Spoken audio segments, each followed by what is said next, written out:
શ્રી સોમનાથ ટ્રસ્ટના મહિલા સશક્તિકરણના અનોખા સેવા યજ્ઞને પૂજ્ય મોરારી બાપુના સાધુવાદ.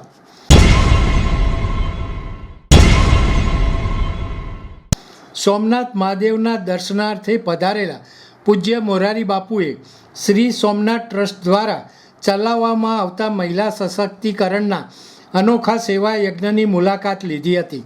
આ તકે સખી મંડળની બહેનો દ્વારા તૈયાર કરવામાં આવેલ વસ્ત્ર પ્રસાદનું નિદર્શન કરી બાપુએ હર્ષની લાગણી અને ખૂબ આદરભાવ વ્યક્ત કર્યો હતો.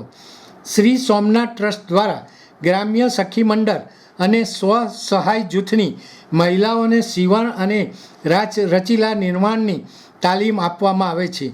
ત્યારબાદ તેમને સિલાઈ મશીન અને તમામ સામગ્રી પૂરી પાડવામાં આવે છે. આ બહેનો સોમનાથ મહાદેવને અર્પણ થતા વસ્ત્રો, પાદ અને પિતાંબરમાંથી કલાત્મક જબ્બા, તોરણ, ચાકડા, ટોડલા અને આસન સહિતની સામગ્રીઓનું નિર્માણ કરે છે. આ વસ્ત્ર પ્રસાદ ભક્તોને શિવ તત્વનો પરમ અનુભવ કરાવે છે. અત્યાર સુધીમાં મહાદેવને આભૂષિત વસ્ત્રોમાંથી બહેનોને વસ્ત્ર પ્રદાન નિર્માણનો લાભ આપીને રાજ્યમાં 21,000 જેટલા વસ્ત્રોનું વિતરણ કરવામાં આવ્યું છે. શ્રી સોમનાથ ટ્રસ્ટ દ્વારા આ વસ્ત્ર પ્રસાદ સમયાંતરે રાજ્યના વિવિધ વૃદ્ધાશ્રમો, દિવ્યાંગ ગૃહો અને ટ્રાઇબલ બેલ્ટના જિલ્લાઓમાં વિનામૂલ્યે વિતરણ કરવામાં આવે છે. આ ઉપરાંત ભક્તોની લાગણીને સન્માન આપીને ટ્રસ્ટ દ્વારા સ્થાનિક કક્ષાએ યાત્રીઓ માટે સોવેનિયર કાઉન્ટરો અને ઓનલાઈન ટ્રસ્ટની વેબસાઇટ પર વસ્ત્ર પ્રસાદનું વેચાણ પણ પ્રારંભ કરેલ છે. તાલીમ પામેલી બહેનો દ્વારા તૈયાર કરાયેલ 500 જેટલા જબ્બાનું સફળતાપૂર્વક વેચાણ થયું છે.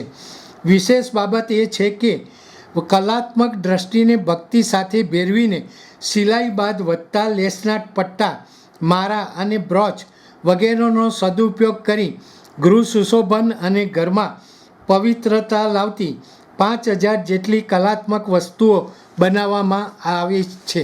પૂજ્ય મોરારી બાપુએ બહેનો દ્વારા બનાવેલી આ તમામ વસ્તુઓનું નિદર્શન કર્યું હતું અને હર્ષની લાગણી વ્યક્ત કરી હતી.